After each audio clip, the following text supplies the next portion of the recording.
I'm Russell Button, a daycare and child injury attorney. Today, we're going to discuss an issue many parents unfortunately face in Texas: child abandonment in daycare vehicles. And in this video, we want to inform you of your legal options if it happened to your child. First, how do these abandonment issues even happen? In many of the cases we've handled, caregivers do not thoroughly check the vehicles to ensure all children have gotten off. Though they're required by Texas daycare licensing rules to double check that all children are accounted for, many skip that step and assume the kids are out of the vehicle. This poses serious danger for the kids who are left behind, especially when Texas faces extreme weather, primarily hot days. Now, if this happened to your child, you do have legal options to hold the daycare accountable and get a potential settlement for your child. Now, I want to go over what steps to take if your child is left alone in a daycare vehicle. First and foremost, get your child medical care. Even if it seems like your child might not be injured, it's important to seek medical care in case anything has happened to your child while unsupervised in the vehicle. Second,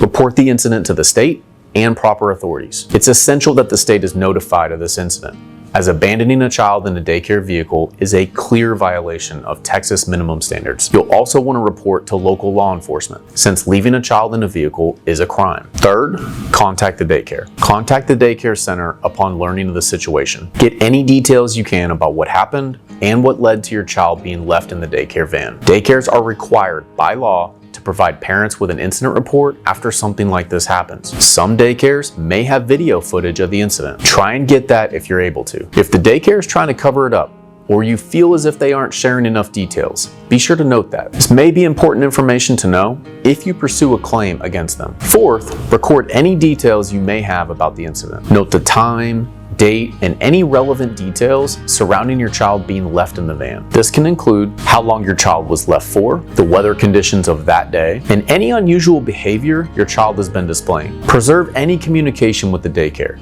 as it may serve as crucial evidence. Fifth, seek legal counsel. Reach out to an attorney experienced in daycare negligence cases, like our team here at the Button Law Firm. They can provide guidance on the legal steps to take, assist in collecting evidence, and help you understand your rights. It's important to note that abandoning a child in a daycare vehicle is a serious breach of duty and can cause lasting harm to a child. Once you've signed up with a daycare injury attorney, your attorney will gather all the necessary information about the incident. Then, your legal team will reach out to the daycare and their insurance company to ensure your child gets the recovery they need to move forward. If the daycare or their insurance company is being uncooperative, the case may need to move to court, where the outcome is determined by a judge or jury. That's why it's essential that your legal team is experienced in these kinds of cases. Remember, as parents, you have legal avenues to pursue justice for your child. If your child was abandoned by their daycare in a vehicle, be sure to reach out to our team. We've helped parents get through cases involving this exact incident. If you're not quite ready to speak to a lawyer, we get it. That's why we've created a free and helpful guide called 5 Steps to Take After a Daycare Injury. It's linked below. Don't hesitate to reach out. We're here to keep you and your family